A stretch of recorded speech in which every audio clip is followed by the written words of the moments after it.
তোমরা সবাই বন্ধুরা কেমন আছো? আশা করি ভালো আছো। আজকে নিরামিষ সিনাল রান্না করতেছি, সেটা শেয়ার করব। এখানে ফোড়নে দিলাম গোটা জিরা, হিং, কাঁচা লঙ্কা।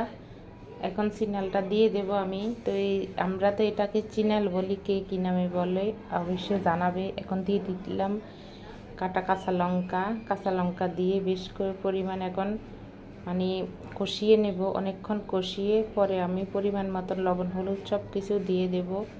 এখানে দিয়ে দিলাম হলুদ, পরিমাণ মতন হলুদ দিলাম, শুকনো লঙ্কা গুঁড়ি দিলাম, কাঁচা লঙ্কা দেওয়া হয়েছে। এখন দিয়ে দিলাম টমেটো।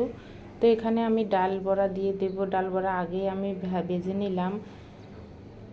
তো এখন একটু মানে ভাজা ভাজা করে আমি এখানে ধনিয়া গুঁড়া দিলাম ভালো করে কষিয়ে এখন জল দিলাম